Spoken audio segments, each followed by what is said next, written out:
Alrighty, Coach, we're going to go right into questions. We'll start with Manny Navarro from The Athletic. Manny, if you had a question for Coach Baker. Hey, Coach. Coach Diaz was just saying, how it was good that you were able to get so many guys in the game. I guess 24 guys ended up playing there on defense. I wanted to ask you about the linebackers in particular, the rotation. You rotated those guys a lot. Is that the way you foresee it the rest of the year? Obviously you got some veterans with like Zach and so forth. And I don't know, I guess I just thought maybe you'd see more of him. But is that maybe something you'll see moving forward in ACC play? Yeah, I think that's kind of the plan. Until proven, differently. The one thing too is I think there's such a different skill set from guy to guy in that room. Both at Mike and Will. So, there might be some games you might see more of a particular player compared to another. So I think sometimes maybe the style of play that we're playing against may dictate who you see out there a little bit more. But yeah, I mean, it's something that it wasn't just lip service. I continue to say all through fall camp, even dating back to last spring, that competition on this defense is fierce this year, where last year it wasn't the case. So, like I said, until a guy proves that he cannot be out there and get the job done, we got to just base the evidence off of fall camp. And really for the first game, I thought every guy that played at linebacker went in there and did a nice job. So continue to see really probably the same rotation. Coach, we're going to go to Kevin Fielder at New Era Prep. Kevin, if you had a question for Coach Baker. Hey, Coach, I was just wondering, how do you assess your secondary's play on Saturday? Say that again. I'm sorry, you broke up. How do you assess the secondary's play on Saturday, especially with the young cornerbacks and, those young guys who got a lot of playing time? I thought at corner we were average. Didn't think they played their best game. I think they can play much, much better. I thought at safety we played pretty well overall. The one thing that was evident compared to last year is there was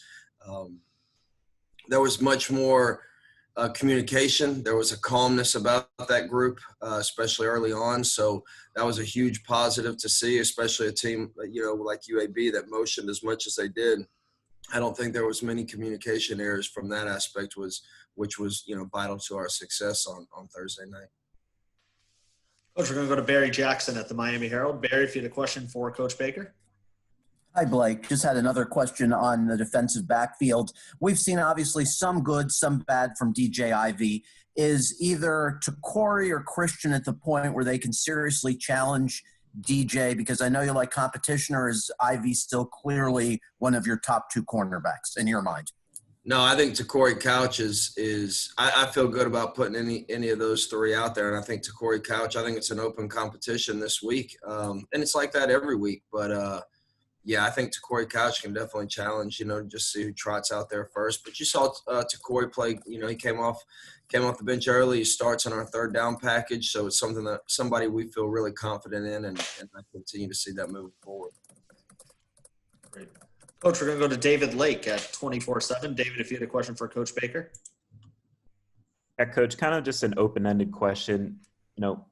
During Thursday's game, did any of the backups or guys you rotate in, did they make a case maybe for more playing time with their performance, and who would those guys be? And then also just if you could talk about Tutu Atwell and what he brings to the game. Yeah, the first question, answer the first question. I think Sam Brooks is a guy that is really pushing BJ Jennings. I thought he came in and played really well. Once again, another young guy that starts on our third down package. So he almost split reps 50-50 with BJ, which I could see, the same. But like I said, I think he really came off the bench and played well. Across the board, I really felt like Jared Harrison Hunt is another guy that played really well. Cam Williams. There was several guys. To answer your question, once again, it's not who trots out there first, in my opinion. I think when you look at total snaps, and obviously who's in there in crunch time is probably more important than who trots on the field first. And I know sometimes kids don't see it that way, but that's something that we'll continue to press upon. And then the second part to your question, Tutu Atwell is dynamic as a player, as we'll see. Obviously, we got beat by him a couple times last year. And we weren't the only team. When you look at his body of work, I think he had 12 or 1,300 yards receiving, dynamic with the ball in his hands, through receptions or through the jet sweeps. But he's fast. The bottom line is he can, in my opinion, he is really, really fast, and you can't coach speed. So we'll have to know where he's at all times. Coach, we've got David Furones from the Sun Sentinel. David, if you had a question for Coach Baker. Hey, Coach. Along with Tutu, the outside zone rushing scheme of Louisville, that'll be something to keep an eye on. And I know you guys got a glimpse of that against UAB. Just your thoughts on how you guys did, obviously, effective against the run against UAB and going into this matchup. Last week I thought we played it really well. I think this week it presents a different challenge. I think where UAB, it was probably new to them schematically from what they had shown the previous year, so they obviously haven't had as many at-bats as a team like Louisville, who's done this for a couple of years now. So we'll have our hands full, obviously, up front. I think they're really good, and I think their backs, once again, can run. I mean, when you talk about team speed, when you talk about their quarterback, their two backs, and their receivers, I think they have really, really good team speed on the offensive side of the ball. So it's going to present a different challenge. Where last week I thought, number 4 was more of a power back, and we could run them down at times. If 10 or 19 get a crease like number 4 did, it's going to be hard to catch them from behind. So we got to shore up some of the stuff in the run game, and I know our guys are excited for that challenge. Coach, we've got time for a few more. We're going to go to Susan Miller-Degnan at the Miami Herald. Susan, if you had a question. Hey, Coach.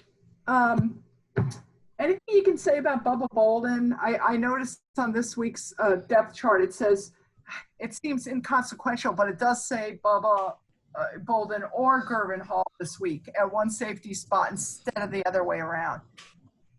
Yeah, I think that's something you'll see from a week in, week out basis, as long as they both continue to prove that they should be starters. And I've said it all along. I think we have 3 guys that could start anywhere in the country at that position. But I thought Bubba played outstanding on Thursday. I was very impressed with how physical he was. When you go through fall camp, you don't get to tackle as much as any defensive coordinator would probably want to going into the season. But he was running and hitting. He was very physical at the point of attack. Has done a great job, picking up our system and really not having a lot of experience in our system, but has been here now going on 2 years. So he, in my opinion, he's a veteran, and he's this very smart young man anyway. So I was really impressed with how he played on Thursday. And then the follow-up would be any comments on Roche and Phillips, how they did? I know there was only 1 sack during the game, but the defensive end play? Yeah, I thought they were outstanding. They were getting the ball out so quick. I think we had 10 quarterback hits and 16 pressures after we got done grading the film. They were disruptive.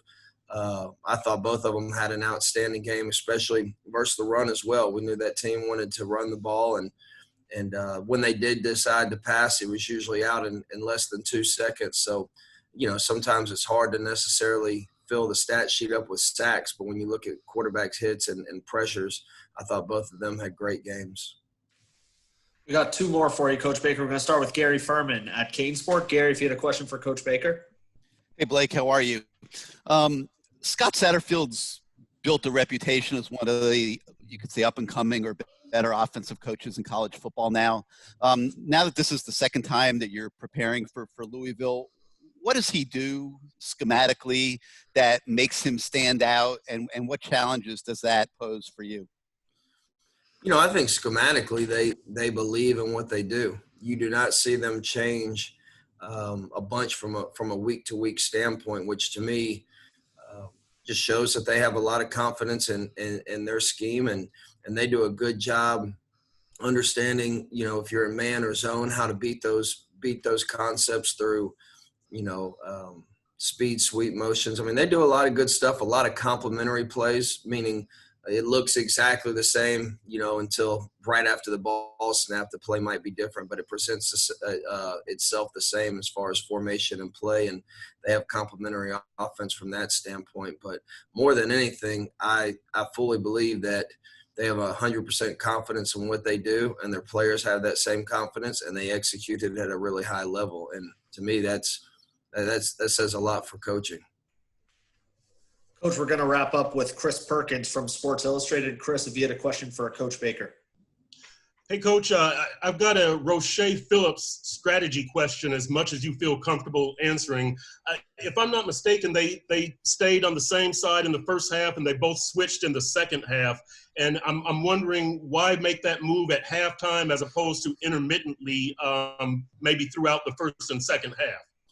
Yeah, that'll be a week-to-week thing. It's something that we want to be able to do. It could be series to series. It could be within a series. One snap, have one on the right, and then flip over to the left. So there's some rhymes and reasons, which I don't want to get into necessarily, on why those moves are made, but it's generally with a pretty good purpose. And then a follow-up, how did each of those guys do setting the edge against the run? And did it make any difference if they run either side when it came to setting the edge? I thought both of them did a hell of a job setting the edge. When you talk about, they were locking out 300-pound tackles with their inside arm and really getting vertical, and they were doing everything that we asked them to do. Like I said, I thought both of those guys played lights out. Phenomenal effort throughout the night. Really, really glad both of those dudes are Canes, that's for sure. Thank you. Coach Baker, thanks for spending a few minutes with us today, and good luck the rest of the week of practice. I'm sure we'll be talking to you soon. Appreciate it. Thank you, guys.